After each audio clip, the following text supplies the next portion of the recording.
At SteelSeries, we make the headsets, mice, and keyboards that the world's best gamers win the most with. And we've been doing it since way back.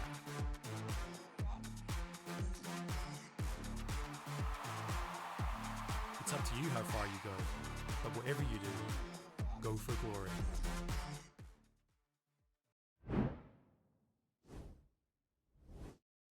Ladies and gentlemen, it's week 3, day 2. We're about to wrap up yet another week, but yesterday it was full of surprise. So let's see if we got any more up our sleeves. My name is Alexandra Shanomaya. I will be your host today, but I'm not alone. You know the drill. Let's introduce our desk for today.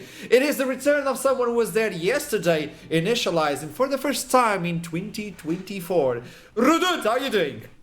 Doing good. I'm excited to be here. I've already ruined you because I haven't done one of your favourite segments. And I've just completely failed it. So I already know that the host isn't on my side for today. I mean, he's just broke. Yeah, well, okay, that's fine. I'll just Even be broke more. the entire show. Yeah. How are you feeling, Dude, by the way, Initializer? you're looking I'm doing very good. I feel like we should have coordinated our styles a bit better here, guys. We got Armstrong with, the slickest waistcoat and tie combo. I'm here with, Berlin black leather jacket, and there's Rude Dude with, hoodie and a polo. Guys, What's it's going cold. on, guys? It's cold. It is cold in the UK today. The hoodie is needed, all right? Yeah, it's not exactly warm over here, actually. It's not pretty warm over freezing. here as well, man. It's just about the arms. cold. Yes. Stop. Okay, Arsham's one up to me again. He's in cold conditions and he still looks good. It's not hard, dude. You know, just assume he's got a 2-up on you at any given moment. I do. And that's what keeps me in check the majority of the What a time. lovely beginning for today. I have some special surprises for you guys. But let's introduce the casters, the ones who are going to be screaming at Summoners Rift. It is Veteran and the Mouseless Person. Oh, come on. I've got a name. Archie. Cold? I'm here in Hawaiian shirt, Rude Dude. What are you talking about, man? Yeah, you're in the Wait. same building. Yes! Yeah, they're in What? the same place. Yeah, yeah. Exposed! Rooted is weak. You're always my favourite middle cop. You're always my favourite. I knew it. How are we feeling for today, gentlemen? I'm really excited. Well, I'm hoping that today goes a little bit better for me in terms of the predictions, because I did do a little bit of a 0-4 yesterday, which hopefully we're not going to be talking about that too much more. But excited to see Venom Crest actually at the top of the table. That's absolutely crazy. I wonder if they can keep up their streak. Yep, on that note, I think we should be deciding match of the days based on the predictions, because the first game is by far the most important. There's a split of everyone just putting 5 points on Venom Crest or on Verdant. That means there's going to be a 10-way split between them at the end of that one match. That will be basically insurmountable based on all the predictions everywhere else. So, first game of the day, I am mega hyped for. Based on that, I'm going to be very happy, very ecstatic the rest of the day, or you're going to expeditiously have to get a replacement. It's funny because it's going to be the first day, so either we get a happy veteran or a depressed veteran. But okay, let's jump back into the desk because we have some things we need to talk about. Continue, please. Let me know. Just before we move on, because I think there was something really beautiful there. I think someone, for the first time ever, said that Middlecott was their favourite, and that's a really beautiful statement, because I don't think that anyone's ever said that before. And that's Or how ever you will know again. that So, Veteran lies that's- on air. That I right know. there. Nobody could ever be... So you woke up and you chose violence. I love Yes, absolutely. it. Well, talking about violence, let's look into the leaderboard of our predictions because we got a lot to discuss. This does Meanwhile, incite violence. Very Somehow. frequently. Yes, it does. Oh, Duckling. Oh. No, don't look at that. Don't leave him alone. Leave him alone. Don't look one up either. Don't look any higher. Oh my the space above that, you don't need to see that one either. There's still a battle. Thank you, production. The best thing about these predictions is no matter how far we go into the split, it's always tied up. It's always a close one. In one day, everything can go downhill. Eragon was on 22 points yesterday. Look at him. Ah. So I love this. You know what? Since we've been testing each other with predictions and our knowledge of the game, let's bring that knowledge a little bit higher. Let's play a game, shall we, gentlemen? Yes. Yes. The That's a game jigsaw of you. of today, it's called Who Am I? Art Edition. So this is quite simple. We have in front of you 8 items, and you're like, wait, do I need to find the names of the... What is this game? This is quite simple. So I need you to find something in your desk that you can raise up so you're the first one to guess, okay? That's the first step. Anything. You can raise Middlecott's mouse. He doesn't have one. I have a sand timer. I love that one. I have AA batteries. We can work with that.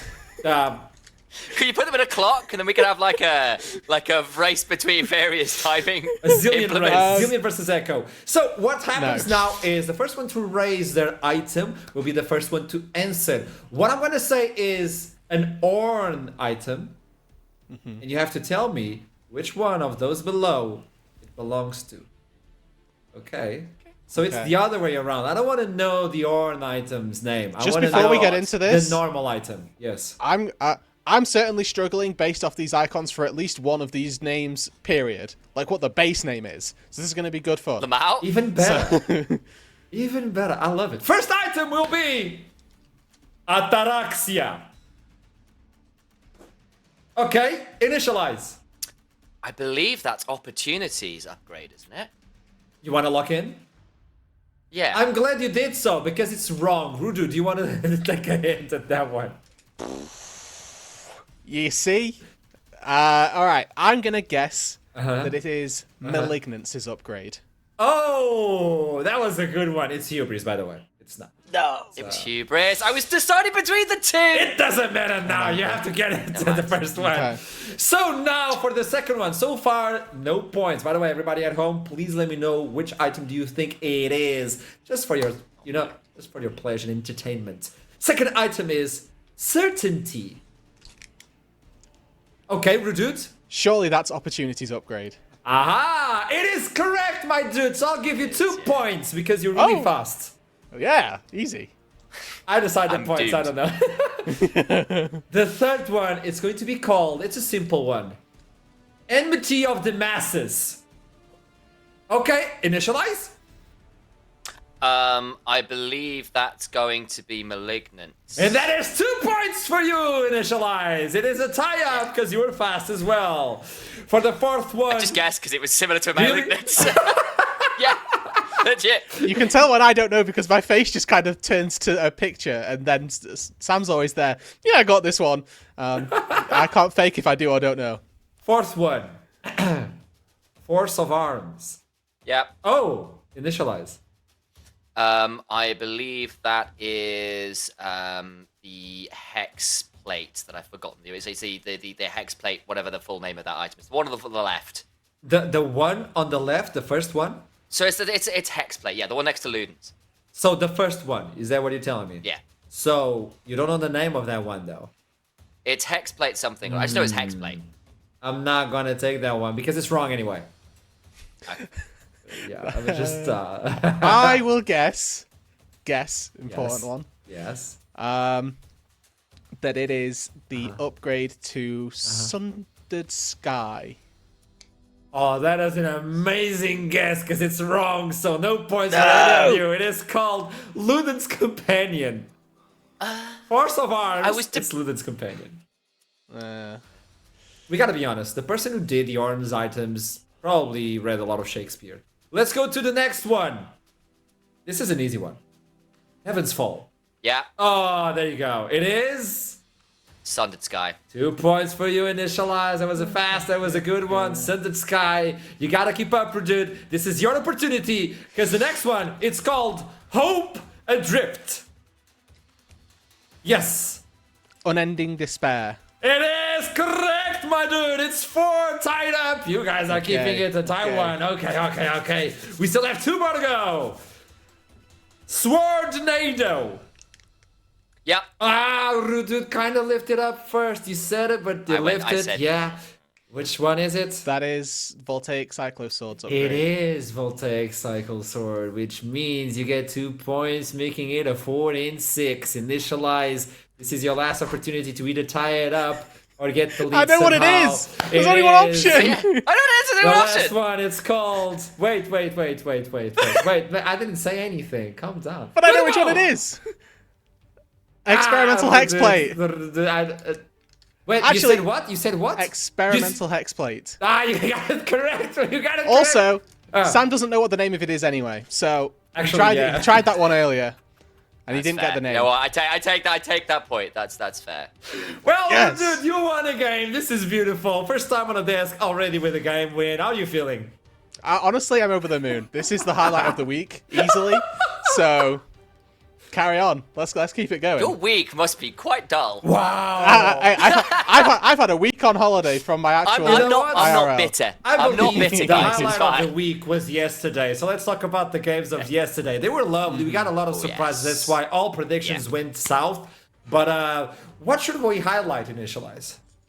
Let's start with that first game of yesterday because a player that has been much maligned in Shift put on an absolute shift yesterday and smurfed on the Viego. Dude picked up 15 kills, and I think we've gotten some highlight reels of this because this is a guy who has been known for falling behind early, for drifting a lot of kills, and then kind of falling out of a game. This time around, he gets things going early. He links up super well, particularly with Person, to really start the Viego reset comp going early on.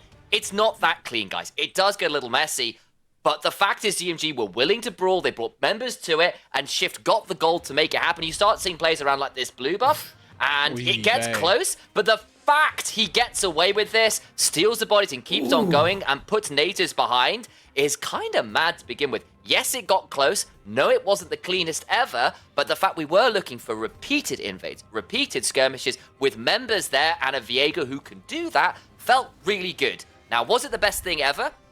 No. Nulu in particular did a lot of work on the Orianna and it got a bit scary and the game was close. But the fact we're fighting here and catching people out on the other side of the map does feel really good from DMG. Yeah, and Shift, right? Obviously, you mentioned that he had a really ropey start to the split. I actually think that the fourth game that we saw him play as well from the end of week 2, actually not the worst performance from him in terms of what we had come to expect from DMG. So an upward swing for Shift for sure. And I think that yesterday was just the perfect example of it. While we're talking about yesterday and DMG specifically, want to quickly, because I don't know how many more times we're going to get a chance to do it. Give an honourable shout out to Cabs up in that top lane. Came in as a substitute on very short notice, doesn't play top lane, and did own duty absolutely flawlessly, right? Played top lane versus a Trundle, which is nobody's first wish ever, but did the job, went to those team fights, went to those skirmishes as you highlighted earlier, Initialize, and put up or shut up on that tank and did a beautiful job to help DMG close it out. And I think that kind of adds even more kind of madness to this, because again, you saw even within the game, it wasn't clean from DMG. There were points where they were dying, they were giving away kills, the fact that this Trundle became... He took a Nexus turret split pushing at some point in this game, but even so, the fact that we were seeing a lot more proactivity, a lot more decisiveness in the plays is a really good sign. There's stuff to work on there, even if there were a couple, like, bits of grime on that otherwise shiny bit of silverware they won for a game yesterday. So this is one of the highlights we want to bring in as the jungler stepped up yesterday, but we got another one, don't we, Rudud? Yeah, we're actually really looking forward to Lion Screech Jungler, and I know that we've got a lot of B-roll, and I know that Initialize actually got a really strong sentiment that he wants to put across for Johan here, so I'm going to let him take the reins. Yeah, thank you. I will give you it just a moment after, but of course, me and Aragon were talking about this in-game. I literally came in to sub in for Hitbrain, of course, feeling a bit poorly yesterday, and a lot of what we saw was fantastic Lucian team play. Of course, Jinjo had a great game on the champion, but the big thing here is Lucian is a team pick. Much like a Kalista, you have to make sure it works as a team. Johan's counter ganks on this Maokai put Jolblue, who's on a Nocturne, which should make the Lucian's life really tricky in stepping forwards because the Nocturne can join at any moment, so much easier. The counter gank here was really, really clutch. And we start seeing the fact that you do start to be able to move around this Lucian, move around these picks, and make sure that actually your flank walls are set up in the mid-game, partly because the Maokai sat off to a side, making sure you can throw an ultimate down if anyone dares to try and counter engage on the Lucian, and really, really set it up for success. Fantastic stuff. Yeah, and I think that the important part for Johan as well is that it's that return to form. We look back in week 1, he absolutely destroyed Shift, who we highlighted earlier. You know, I remember him invading on Xin Zhao, taking away Shift's life at a wolf camp very, very early on. And then week 2, Johan and Lion's Creed all kind of fumbled together and really didn't look like the Lion's Creed we were expecting. But then yesterday, there was a brief instance around a couple of Grubs fights where they kind of forgot how to sync up, but then all of a sudden Johan turned it back on, came back to the sort of spring MVP that we had from last year, and we were like, okay, this is why Johan has been brought in. This is the kind of jungler that we're expecting from him. So keep your eyes on the junglers as we have to move on, because let's bygones be bygones. Let's see it today what's going to happen, because we need to see the schedule. what do we have in store? Because not only was Veteran talking about the first game of the day, which is going to be messing with predictions a lot, but it's an important one. Venom Crest versus Verdant, followed up by Lions Creed versus Natives, an amazing one as well. North versus Lightside, which is the match of the day, in DMG versus Ruddy. This is going to be ending up our week 3. But from these games, which one do you highlight? I think a lot of people are obviously going to highlight particularly the first two, but for me, obviously, as we bring up this matchup here, which of course is a bit of a Nordic showdown, my eyes also turn to that last game though, because you've got yourself the two last place teams who, yes, they DMG showed a lot more, and Ruddy, even in some of their losses, have been at least fighting back, and we've seen good individual plays and players, even if as a coordinated unit, they've sometimes fallen apart when it matters at this level. But I do think that match could be quite key if either of those teams want to make a late run for a playoff spot. I mean, the standings aren't that far apart yet. Taking down your direct rival in the scoreline would be a huge, huge deal. Yeah, that last game certainly one to keep your eyes on, but the match of the day, of course, Nord versus Lumbus Lightside. I think two teams that came in with very different expectations, but that have somehow found themselves, generally speaking, in the same areas of the scoreboard or of the standings.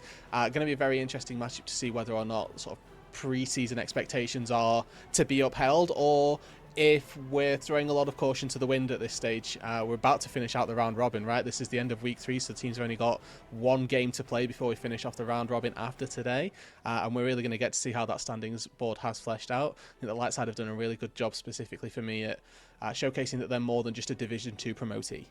So you got the sense of what's going to happen, so tell me what's going to happen through Twitter. Head on to the Twitter of NLC to join in the giveaway of a Steel Cities wireless mouse. Look at this beautiful mouse, Steel Cities Aerox 5 wireless mouse. Every single week, you jump onto Twitter, you put in your predictions, and if you're the best, you'll get the mouse, and if you get the mouse, you're not allowed to go again. So this is to give an opportunity for Middlecott to actually have a shot at that one, but according to his predictions, I don't think he's gonna get that mouse. No, I. This week it's up for somebody else. Middlecott is not winning this week, so an 0-4 yesterday. I think so. This split, yeah. I think it's also important, guys, that when he eventually comes on screen, he's going to try and convince you all, like, in your predictions. Don't listen to him. He's a bad actor. He's got ulterior motives, namely that his own mouse is like a necromantic construct that shouldn't work. But here we are. Got some predictions, and actually that first game was some serious splits. Veteran called it out earlier, but look at that. Okay, Rudu, you're the only one going for Verdant, so defend yourself. Let's keep this one on our screen, but defend yourself. Okay, so I'm actually really excited by Verdant's bot lane, and that may seem a little bit out of left field, because I think there are definitely other areas of Verdant that have got more star power. Erol in particular in the mid lane has always been one of my favourites. But Gooby and PlayStation, me and Middlecott did like a thought experiment earlier today where we were looking at the best supports in the league, and we came near PlayStation in the sort of top half conversation. And for me, I've been really excited by what PlayStation has been putting out, and I'm on a certain wavelength. There's a lot of eye test that's going into it. The intangibles are certainly there, but I've been fairly on board with what Verdant's bot lane have been looking to pump out, and I think that versus Venom Crest, who, don't get me wrong, right up there with a high chance at coming away with a victory, but I think that their bot lane play enough volatile things that the more so tenure of Gooby and PlayStation may be able to give them an advantage. But you're defending them so much, and look at your predictions. You're going 3-3-3-3. Yeah, I thought I was onto some new wave right now with these predictions, and then Middlecott did the exact same thing. For those that don't know, all of our predictions are anonymous this split, so like none of us can copy one another between the casters. I thought this is like the first day that I've ever done 3-3-3-3, and that's because I didn't know how to predict any of these games more than the other. So you guys that have gone for 5 in game 1, I think are crazy, because 4, this is in fairness. Yeah, well, that's more crazy than I've gone, Sam. So that's you know more what, so Sam? on you than me. We are on the same page. But let's talk about the first one. He defended himself, Venom Crest versus Verdant. We're about to jump into Champion Select, but let me know, where do you think my eyes should be inside of the Rift?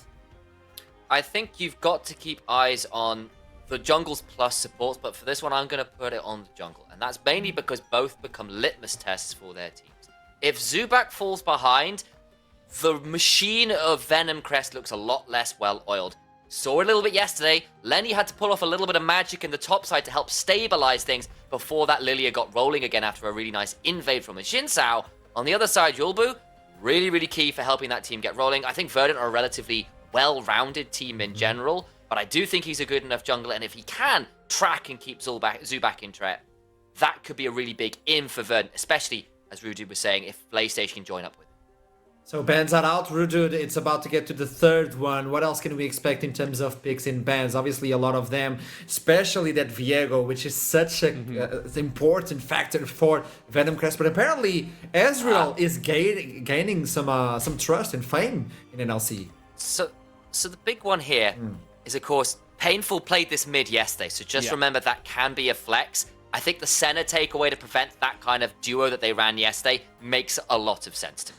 Yeah, and remember, it was Paggi that ended up playing that down in the bot lane as well. It was Deadhound, Tom Kench, bot lane carry, you know, not typically in every AD carry's wheelhouse, but it's good to see from Venom Crest that they've got this versatility, and I think that that's half of the reason I give them so much credit as a team, because they've actually got carries everywhere. Last week, me and Initialize were casting the game, and Lenny had an insane Yone performance. Yesterday, default to Cassante, I'll do the job that needs to be done.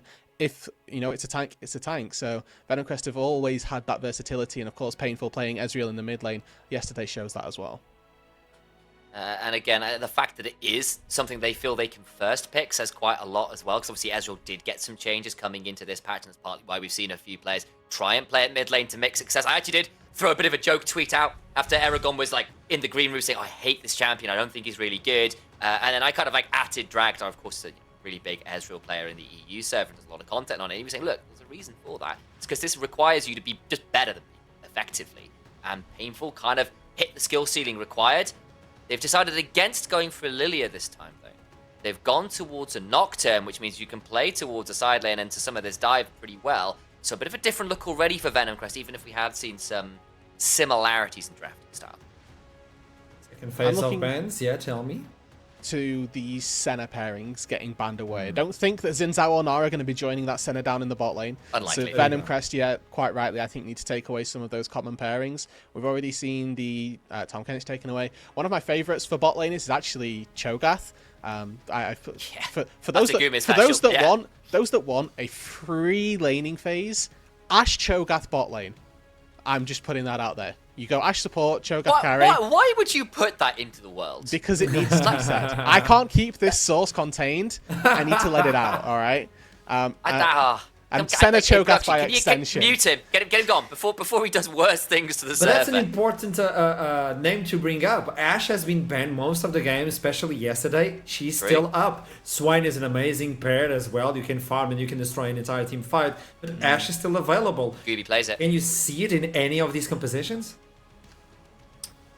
I think you could still put the Ashe in for Venom Crest, either as a support with the Ezreal to have a lot of really ugly level 1 poke, or to just have it bot lane and have the Ezreal mid. So definitely a consideration still. I think if you do run the Ashe, particularly as a support here into Ornn, it could be miserable. Yeah. It could well be the Ornn bot lane, you're right, it could still go top. Doxy plays it. The last time I saw the Ornn bot lane was when Keria was playing it over on T1, and it looked absolutely disgusting. It could also be we'll Ornn see mid. whether that's the option. Ornn mid was a thing in the past as well. There are so many options. My eyes are... I'm leaning toward Gnar being top lane. Yes. If the Xin Zhao doesn't go jungle, then I think that Verdant have choked the draft instantly. So it's where this Ornn goes, whether it fills in the bot lane or whether it goes into that mid lane. And I think that they're waiting here for Venom Crest to reveal this Ezreal, whether or not it's a flex. They do so by picking out this Nico. And now we kind of get to see what Paggi has. Bard fits within that wheelhouse. His last 2 games were Pyke and Senna. I'm not expecting Nautilus anytime soon, you know? That's not the vibes I'm getting from this player. He is a... excuse me. Consummate roamer. This is a guy we've seen, when he gets the chance, link up with Zubac at any given opportunity. His placement on the map has been fantastic. I know, again, me and Aragon were having this discussion yesterday, saying, look, I just think he's in the right place at the right time, all the time. He is so good at finding times to roam. Bard is one of the premier champions of doing that. And of course, if you've got an Ezreal in the bot lane, he's one of the safer AD carries to leave alone in a bot side if you are planning to not spend that much time in lane. Makes a lot of sense when you got the Nocturne as well. That jungle support from Venom Crest can certainly do a lot of damage if they can start linking up at that level 6 mark. So at this point, we finished the champion select. We're about to jump into the first game. It is Verdant on Venomcrest Shadow, looking and fencing that first place that Venomcrest currently has. Meanwhile, we should toss it to the casters. We have Veteran on one side, and someone should have adopted a cat because now he doesn't have a mouse. It's Milloclot. That was smooth. What? That was smooth. I genuinely, I need to get a new mouse because my mental health cannot cope You with have all to of this going on. appreciate the mechanics by which you have been insulted here, though. That was The very creativity smooth is transition. very, very impressive. Oh, yeah. But The it's quite creativity similar. on Verdant, right? A little bit, actually. I mean, I think we're seeing some stuff that we're quite familiar with for them, but there's a lot of key picks I think that Vernon pick up for themselves that they're very, very comfortable with. I know that E-Roll on the Cassiopeia, this is one of his big favourite champions, but I think overall, looking at this Verdant draft, this is a selection of champions that do need a bit of time to get online, Veteran. Possibly, yeah, but they do have that time, because when you have Senna plus Ornn both on bot lane, that's quite unbreakable. Into the Bard Ezreal, you don't pick that as a heavy laning pick. Maybe you can do something with Bard level 1, but generally you pick the Bard with the Ezreal because you get so much free roam time, and the Ezreal is much less vulnerable than, say, a low mobility champion would be down there. So that's a pick designed elsewhere. So Ornn Senna gets that time. Can you deny Cassiopeia her time, right? Can you deny Gnar his time? I think on the Gnar angle, right, Cassante is going to be about as useful with or without, is a very strong champ, but my question becomes, where is all the damage coming from? You have really good single target burst from the Nico, you have good follow-up from the Ezreal there, you have good sustained damage overall with the Ezreal, but you don't have, as a composition, immense sustained damage, or as a composition, immense enough burst, and you have to deal with a Senna, with a Cassio, with traditionally quite tanky champions, backed up by that Senna for sustain, and you know, that Nocturne, I like it as a pick in some regards, but the Senna is going to make his job very, very, very difficult as well later. If I was post-draft betting it, I'd feel very confident if I'd slammed all 5 points on Verdant right now. So let's see if they can execute. Yeah, I think the foil to that, though, is when I look at this Venomcrest composition, this does very much feel like their bread and butter. We've got Zubak on a sort of bridging jungler that if it gets a couple kills can really take over the game. And I think Pagi, like we've already alluded to, is going to be freed up to make those roams and impact the rest of the map too. Yeah, Pazzi, my big player of the game last time that I was on the desk, on that Pyke, absolutely insane. One thing though, that composition, very, very similar sustained composition to the one that we're looking at here from Verdant. So if any team would know how to play into this, it is going to be Venomcrest. They're the only other team uniquely placed to play these kinds of compositions. They have done it, they know the strengths of it, they know the timer, but that also means that they'll feel the pressure. Yeah, and sort of, just before we go into games, sort of apart from the drafts and apart from what we're seeing in terms of champions, what an amazing start to the split Venomcrest have actually had for themselves. I think coming in this year, I looked at this roster, and I know a lot of people were looking at this roster not really expecting much to come from it, but I think the thing that's impressed me most is not just the high level of individual performances, but the fact that they've been able to gel so quickly and play as a cohesive unit up against teams with a lot more experience than these guys have.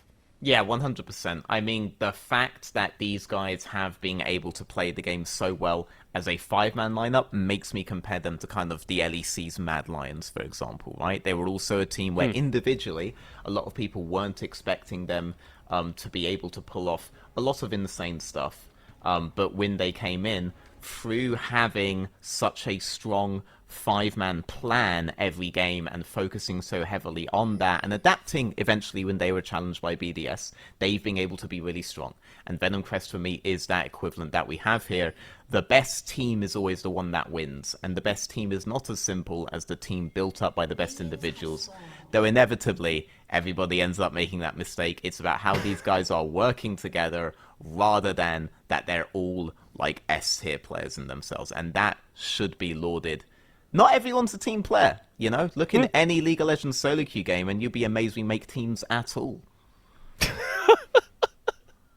Yeah, there are some creatures existing in high elo that maybe you wouldn't anticipate to work well in teams, maybe don't even work that well in teams. But regardless, we are on to the Rift for the first game of today. We have talked a little bit about Venom Crest, but important to also note that if Verdant get the win today, then they would be joint first, at least for the first half of today.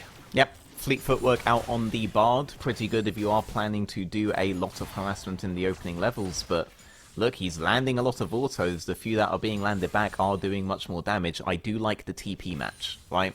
So typically, you look to do bot lane teleports if you're into like a hard poke lane, like Caitlyn Karma, stuff like this, where you know you're going to get a really bad back at some point, so you have to recall and then TP back to not lose a ton of waves.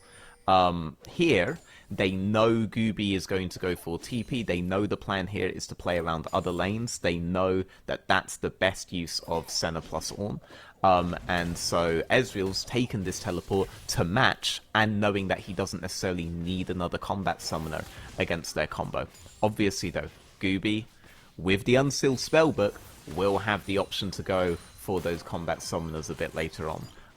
But for now, it's a really good pickup by them. They do understand the composition they are into, and it looks like Venom Crest, from all of their autos early, are going to get the opening crash in and try to get some control around bot side, maybe transition that later into something bigger. Yeah, both our junglers did do a leashless start on the bottom side. Doxy has placed a ward in Zubak's top side, so the Nocturne is going to be spotted out, and I think Venom Crest can assume that Jolbu is going to be taking a similar path. But if we are talking about the junglers, Veteran, what do we want to see them doing? Obviously, in this season, we got a lot of objectives on the map with the Void Grubs coming through and obviously early dragons that you can play towards. Should Verdant be focusing towards those objectives, or should they be allowing their scaling to sort of take precedent? So with Verdant, I think you just want to be matching, right? So long as you match and delay the game that way, the game will be in your favor. When it's a scaling composition, your jungler just wants to match enemy jungler. He's not looking to trade sides or anything like that, because it's not about acceleration on any particular point. It's about just making sure the game goes on for as long as possible. Nocturne would typically, as an individual champion, just want to do a full farm here, maybe even do like a buffless clear, into reverse clear, into those early Kevins. But this game, he is aware that there is a likelihood for some volatility in these lanes. Bot lane has to be autoing and pressuring permanently if they want to be useful at all. Mid lane needs to have similar levels of freedom. So, flash fall from Zubak. Jolbu going to respond and just about break the tether. Is going to opt back in as E-Roll is rotating over from the mid lane. PlayStation also moving up. Bar's going to be here in a second, but he's not there in time. It's first blood for E-Roll on the Cassiopeia, and he picks up a blue buff from the exchange. Painful has stood a little bit too far forward and has to flash away himself. Yep, Ornn, by the way, was coming out on the bot side there. You can't see him on the screen, but you can see him on the mini-map, because on that reset, Senna Ornn, they were able to get bot lane shoved in, and that teleport, Deadhound saved it, Ornn did not. Oh, Lenny. Doxy actually going to hop over his head. Both top laners getting down to double-digit HPs. Not a lot of mana here left on Lenny, and Doxy about to go mega. Could try and force him out. Zubak there on the rotation up. Probably just going to be covering any aggression from the Verdant top laner rather than going for a kill himself. Yep, Doxy.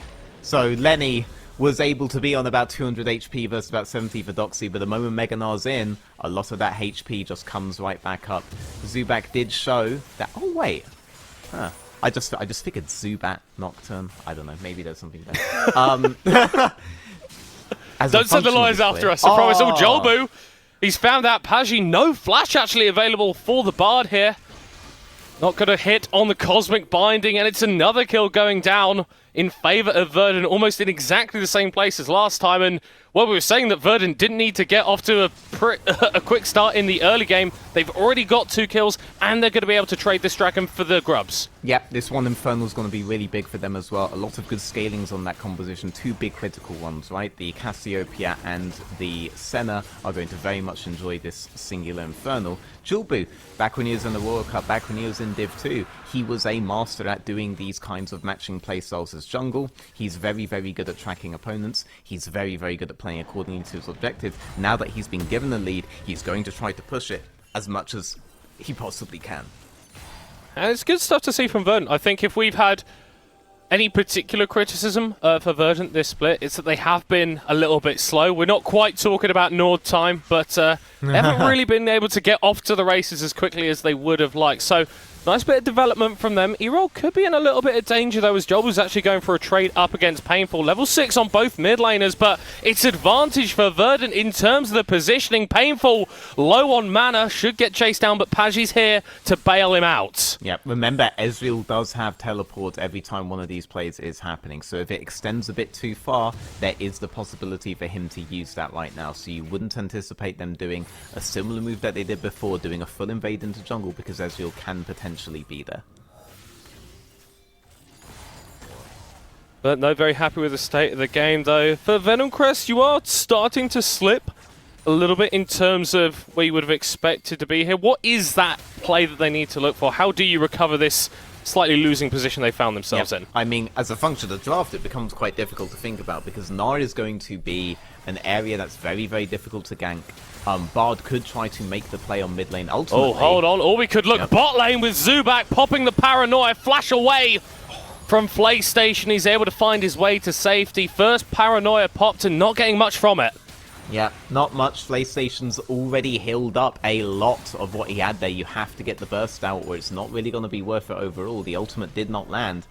And this is the thing, Bard pretty much has to just play to wherever Nocturne believes he can get a play off. That could be mid, though Cassio has these obvious tools against it. It could be bot, but we have just seen how bad it can go if you do not get the kill on the immediate burst. The sustain is just so much there. And then top, well, it's a Gnar.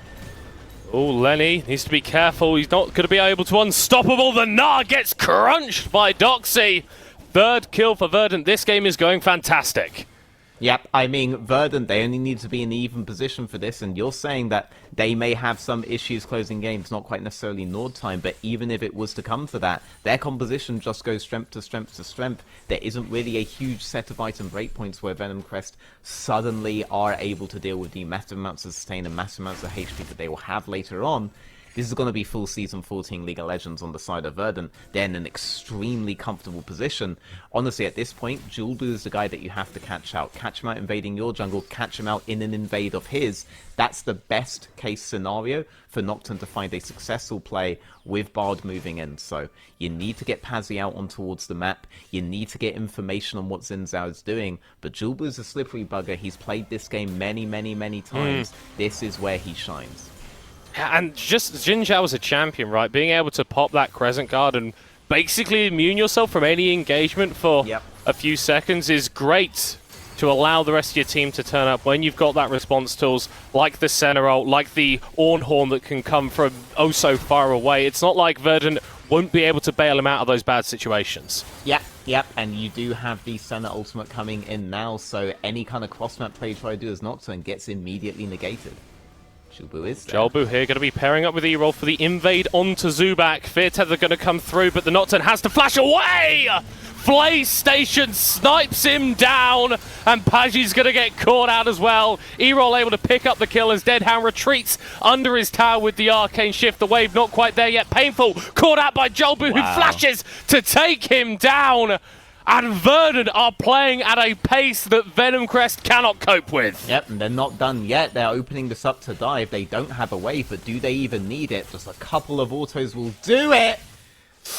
Deadhound just about able to dash away, but steps on the miasma and dies to the poison, whilst Doxy solo kills Lenny in the top side. I'm not going to lie, this is not looking great for our predictions, but Zubak tries to even up the score. Gets one onto PlayStation. Gooby now going to be the next target. Chased up, feared up, taken down. It's 2 back for Venomcrest, but this game is still all Verdant. It is, but while it's on Verdant, there are a significant amount of bounties that can be picked up at a moment's notice. Yes, the game will still get a lot harder later on, but Nocturne, that is the one guy you were looking to be able to transfer an advantage anywhere on the map.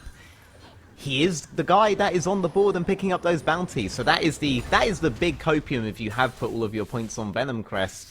That's pretty much it. We now still need those isolated pickups because even in those periods of isolation, Senna's going to come in hot, so it needs to be something like Nico and Nocturne making a pit.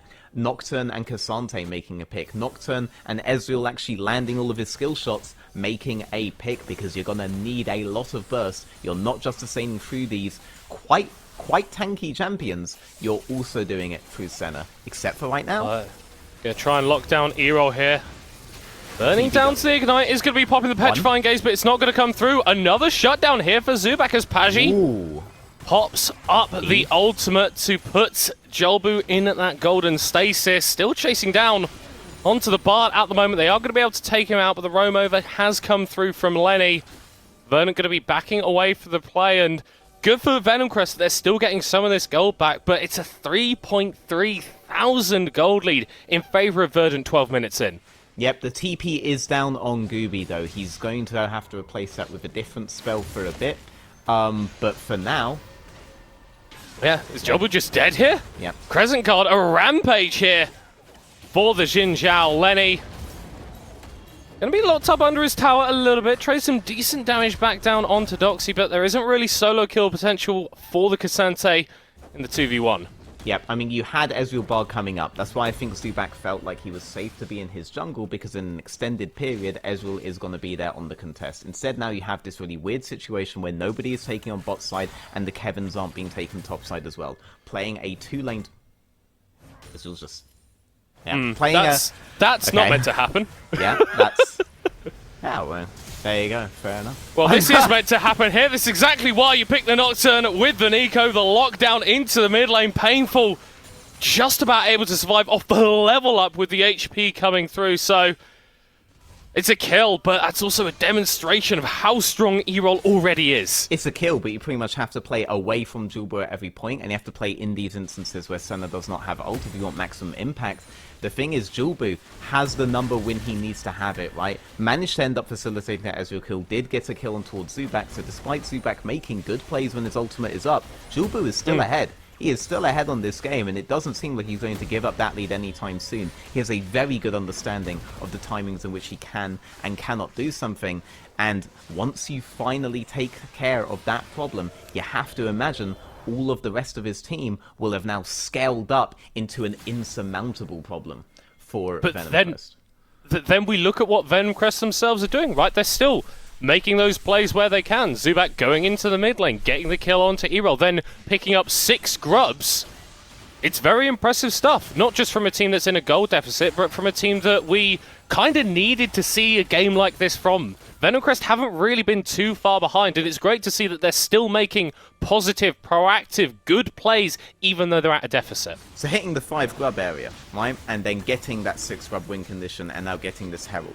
What kind of composition does that favour generally middle court? I feel like if I say the wrong thing, you're going to laugh at me and call me stupid. No, I'm not like the other casters, dude. You're my favourite, remember? You're my favourite. Oh, yeah. Oh, yeah. Right? Oh. You're in a safe place composition that's going to be able to split push, get ahead early, play to side lane, something like that? Something like that, exactly. So when I see 3 TPs on the other side plus Senna, what is that specifically going to be good into? Oh. Well, we'll answer that question in a second here. We're attempting a kill onto Doxy. We're able to find it from Lenny. Yeah.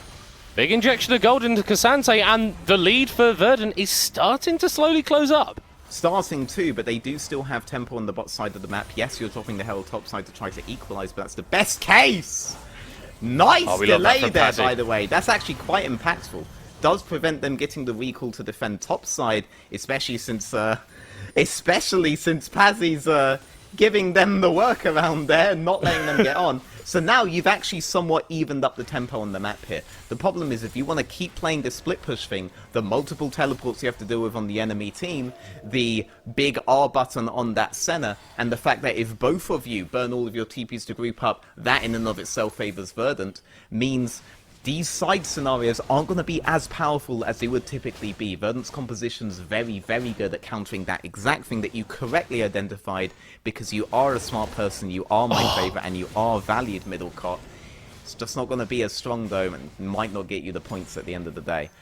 This is the hope, Do you know what? Praise from you, veteran. That's all I need. That's all I need, buddy.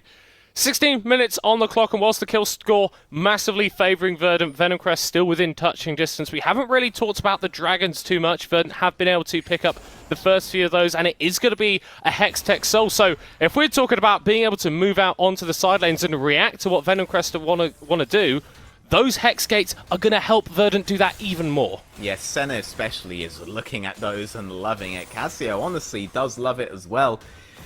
Honestly, everything's coming up Verdant this game in heavy way, shape or form. But Venomcrest, they're not giving up the fight. They are going for the things that are good for their own composition. The only options they really have. They just have to push that a lot harder than Verdant have to push theirs. I feel like these mid lane towers are going to be quite important for how both teams are able to play out the rest of the game, because as soon as that drops down, you can push your vision lines a little bit further, enable your side lanes a little bit more, and make it a bit easier for you to move on to these objectives. Yeah, that access from one side of the jungle to the other is a big critical reason why those tier 1 towers are so valuable, and being able to shift from one side of the map to the other is something you want to do if you are playing a wider map state. Thus split pushing, thus Venomcrest absolutely does not want that tower to go down. But if they're forced to group together to prevent that tower going down, do we really favour them in the subsequent 5-on-5? They need to try to find a pick earlier than that. All Verdant have to do is not allow them to get that pick. Stay hidden, stay near your Senna otherwise. Try to get a force on the other side of the map to Nocturne, which is where they are right now. Again, a great read by Julbu. And if they keep doing this, if they keep trying to play out these sides like this, eventually that grouping will happen on the tier 1, and eventually at that point, Verdants are the guys that will have the advantage. Oh, Portugal gonna be called. Gives us a pretty good iron with those, being able to snipe out Pagi at the end of these magical journeys. Did force the Bard to pop a flash a little bit earlier, but as Verdant get the tower in the top lane, Venomcrest get one in the bottom side, does leave mid a little bit exposed, but Deadhound is just going to be able to clear out this wave in time, although if Verdant get one more solid push, that turret is going down. Yep, Nocturne vanished immediately after taking that bot tower to try to relieve some of that pressure on the mid lane. Parsi going for the recall, that put him in a position where he could either defend top or go straight mid. So decent moves there, considering that they are actually behind on these sides. Verdant absolutely were the guys that were able to crash first on top side. They could have reset and tried to do a counterplay on the other side of the map, and if Venomcrest tried to match them on that, they would then lose out on the next set of side lane plays. So a good in-between middle ground by Venomcrest. Verdant not quite fast enough on their own rotations, but these small advantages are not going to be enough. That middle tower did get absolutely pelted, and that's going to be the big worry for Venomcrest now. It's like paper, another one of those kinds of rotations where you're off on tempo and the enemy gets a kind of advantage like that. You don't have a mid tower anymore, and your win condition becomes a lot harder. Yeah, and if you were just looking at the minimap a little while ago, Verdant all went for resets just before this next dragon is spawning. So in terms of the gold, not only do they have the lead, but all of it is spent. All of it has been converted into items in their inventories. Venomcrest just a little bit behind on the mover, and Verdant are going to be able to move in, are going to look towards this Hextech Drake, which would be Soul Point. Yeah, this could be it. They do intend to prevent the Soul Point happening. They do intend to contest this. Can they? Are they strong enough to win a 5-on-5 here? I would bet on no, but I was forced to bet before. Oh, Painful's on the back. He's going to be able to Hextech in, get the flash forward, but PlayStation just about able to get away. It's a steal on the Drake. Zubat keeps it alive, but Ero with the multi-mad stun gets the fight going for Verdant. Yeah, you got the dragon, but everybody died for it. Verdant with the ace, rush towards Baron. Yep, there is nothing to be done. They all got stunned, they all got CC'd, and they all realized the damage just isn't there. The sustain just isn't there. The innate burst even isn't really there. All of it is on the side of Verdant. Look at the total damage dealt on that one fight for barely a tickle. Yeah, I mean, Painful, the only one able to actually out-damage one person on Verdant, and credit to them. Again, this is definitely not Nord time. A 20-minute Baron for themselves. This is starting to look like a bit more of a decisive advantage for Verdant. Oh, I think To be clear, I believe this was a decisive advantage quite early on. Yeah, to be honest. alright. Yeah, this was always going to be a very difficult game for Venom Crest. I'm glad about the moves that they did. I'm glad about the side lane priors that they showed and the way that they understood to play around that. But I'm also glad about the way Verdant did it. Just at the end of the day, Verdant's composition, this is one of those big plug-and-play, play-it-yourself compositions that, you know, pretty much your Clash team could be winning with this against some significantly better teams. So very, very good by Verdant on every single front, including just making sure you have the better 5-on-5 and have the easier time executing.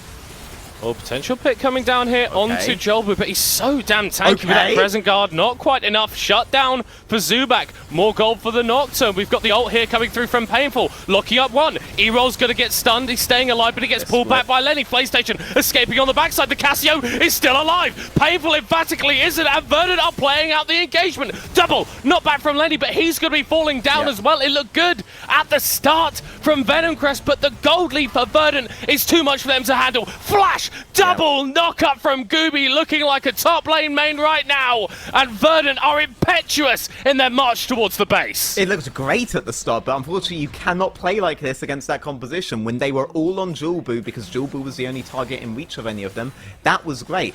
And then when Bard gets another singular pick, that's great, but you all have to commit to that. You have to make sure that guy is dead before moving on to the next one if they're conveyor belting. But instead, there was a split decision. You had a 2-on-3 on one side and a 3-on-1 on the other side, and this allowed the 1 on the enemy team to get away, and then all that sustain comes back in, baby. PlayStation heals everybody up, PlayStation defends everyone, all the CCs coming in, everything is coming in, and now you don't have any kills at all. You cannot treat this like a normal composition. If you get a 5-man on one guy, you're now looking for your next 5-man on the other guy, because by killing that one guy, you are all going to be weaker anyway. You do not have the luxury to split fights. Painful there.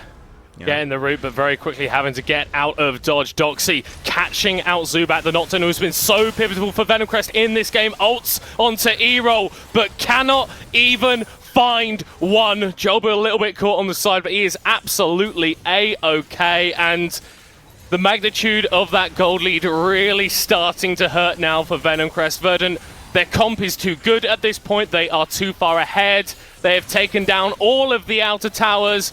Looking for some inhibs. I mean, their comp's great, their comp plays itself, but Jolbu, my lord, that guy went above and beyond all game. We're talking about matching.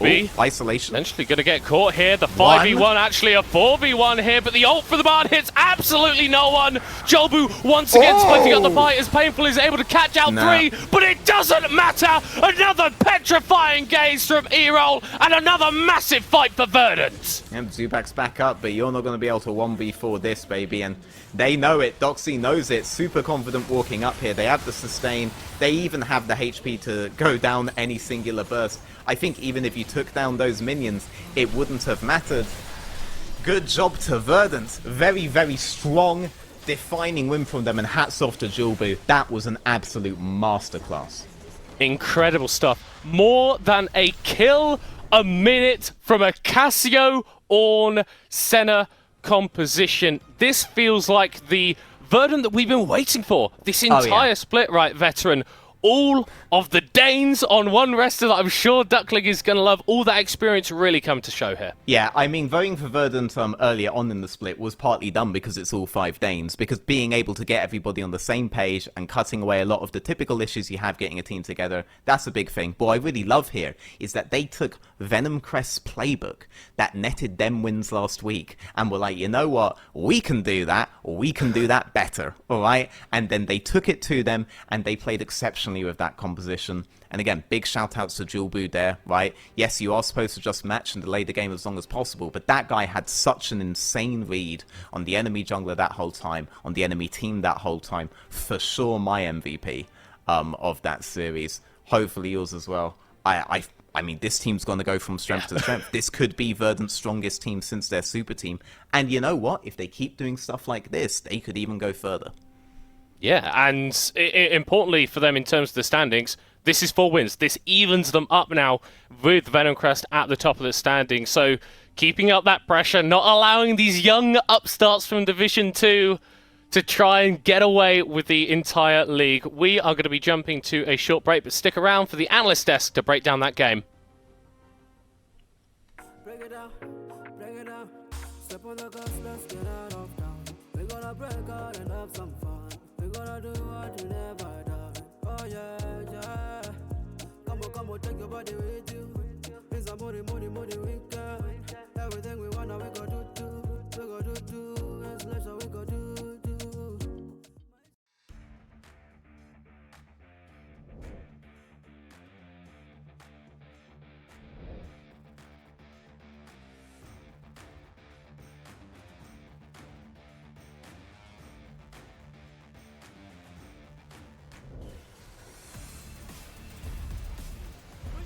Party, both of them now gone. The soul has been denied, but the fight not yet decided. Then in the front line though, takes so much damage in the backline. Yankee having fun with his opponent.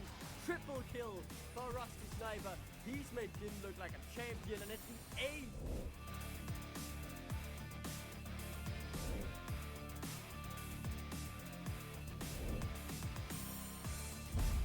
Sniper! Rusty! Sniper, man!